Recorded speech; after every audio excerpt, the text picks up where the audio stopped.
కాంగ్రెస్ కీలకమైన వ్యక్తి రాహుల్ గాంధీ గారి అక్రమాస్తులపై దర్యాప్తు చేయండి. అలహాబాద్ హైకోర్టుకి ఎవరో పిటిషన్ వేశారు. సిబిఐ ఈడీలను ఆదేశించిన అలహాబాద్ హైకోర్టులో వేసిన పిటిషన్కి అలహాబాద్ హైకోర్టు సిబిఐ అలాగే ఎన్ఫోర్స్మెంట్ డైరెక్టరేట్ను కూడా ఆదేశించిందట. ఒక్కసారి వార్త చూద్దాం. ఇది విపక్షాలు రేపు పార్లమెంట్లో గగ్గోలు పెట్టే అంశం అనే చెప్పాలి ఒక విధంగా. ఎందుకంటే ఆ ఆస్తులపై హైకోర్టులో పిటిషన్ వేయడం వల్ల వివరణ అడిగింది కాబట్టి. విపక్ష నేత కాంగ్రెస్ నేత రాహుల్ గాంధీ పెద్ద ఎత్తున అక్రమాస్తులను పోగేసుకుంటున్నారంటూ కర్ణాటక చెందిన బీజేపీ కార్యకర్త ఎస్ విఘ్నేష్ శశిర్ అనే పిటిషన్ అలహాబాద్ హైకోర్టులో లక్నో ధర్మాసనం స్పందించింది.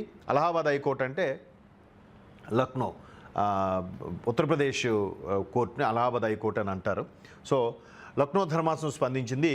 ఆ ఆరోపణలు నిజాన్ని నిగ్గు తేల్చేందుకు సిబిఐ ఈడీ రంగంలో దిగి దర్యాప్తు ప్రారంభించాలని జస్టిస్ మొత్తం మీద ఉత్తర్వులు జారీ చేసింది. మే 12 తేదీన ఇన్ ఛాంబర్ విచారణ చేపట్టిన కోర్టు ఉత్తర్వులు ఇచ్చిన విషయం గురువారం వెలుగులోకి వచ్చింది. అంటే నిన్న మే 14న ఈ విషయం వెలుగులోకి వచ్చిందంట. జూలై 20 తేదీలోపు తాజా దర్యాప్తు నివేదికను సమర్పించాలని సంబంధిత కేంద్ర దర్యాప్తు సంస్థను ఆదేశించింది. ఆరోపణలు ఎదుర్కొంటున్న నేత గతంలో ప్రస్తుత వేర్వేరు ఎంపీ నియోజకవర్గాల నుంచి పోటీ చేసి గెలిచిన నేపథ్యంలో కేంద్ర సిబ్బంది, శిక్షణ మంత్రిత్వ శాఖ, రెవెన్యూ, ఆర్థిక, కార్పొరేట్ వ్యవహారాల శాఖతో పాటు తీవ్రమైన నేరాలు దర్యాప్తు విభాగం DSFIO అంతర్గత దర్యాప్తు జరిపి 8 వారాలలోపు నివేదించాలని ధర్మాసనం సూచించింది. ఇప్పుడు కాంగ్రెస్ అగ్రనేత రాహుల్ గాంధీ ఆస్తుల వ్యవహారం మొత్తం హల్చల్ అవుతుంది. ఎందుకంటే మొట్టమొదటి ప్రధాని నుంచి తీసుకుంటే నెహ్రూ గారు అమ్మాయి ఇందిరాగాంధీ గారి తనయుడు రాజీవ్ గాంధీ గారి తనయుడు రాహుల్ గాంధీ. సో మొదటి నుంచి బాగా బతికిన ఫ్యామిలీ, దేశాన్ని పరిపాలించిన ఫ్యామిలీ, ఎన్ని ఆస్తుల వివరాలు ఉన్నాయో అంటే తెలిసిపోతుంది కదా. ఏముంది, ఇటువంటి రాహుల్ గాంధీ గారికి 100 కోట్లు ఆస్తుందంటే ఎవరు నమ్ముతాడు? దేశం మొత్తం వాళ్ళే పరిపాలిస్తే, దేశం అంతా శాసిస్తే, వాళ్ళు ఏది చెప్తే అదే, వాళ్ళు ఏ సీల్డ్ కవర్లో ఎవరిని పంపిస్తే వాడే నాయకుడు, ఎవరిని తీసేస్తే వాడు ఉఫ్ పటక్ అయిపోతాడు.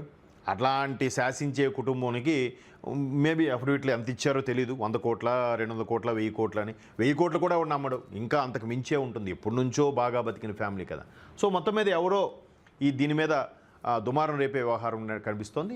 దీని మీద మనకి ఇక్కడ హల్చల్. ఎందుకంటే రీసెంట్గా తమిళనాడులో ముఖ్యమంత్రి విజయ్కి సంబంధించిన ఆస్తుల వివరాలు కూడా అఫిడవిట్లో 2 స్థానాల్లో పోటీ చేసినప్పుడు తిరుచిలో ఒక విధంగా అఫిడవిట్ సమర్పించారు, తర్వాత పెరంబూర్లో ఒక విధంగా అఫిడవిట్ సమర్పించారు అనేది కూడా ఒక వివాదం ఉంది. తర్వాత సమర్పణ సరిగ్గా ఉంది, అక్కడ నోట్ చేయడంలో అప్లికేషన్లో తేడా వచ్చిందన్నట్టుగా ఎవరో మళ్ళీ సర్ది చెప్పారు, అంతా సాల్వ్ అయింది. ఇక్కడ కూడా సేమ్ అదే ఆరోపణ కూడా ఇక్కడ రాహుల్ గాంధీ గారు ఎదుర్కొంటున్నాక మనకు అర్థమవుతుంది.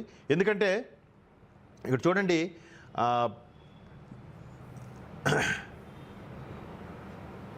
బీజేపీ కార్యకర్త హైకోర్టులో మే 17 ఇన్ ఛాంబర్ విషయంగా తేల్చింది. తర్వాత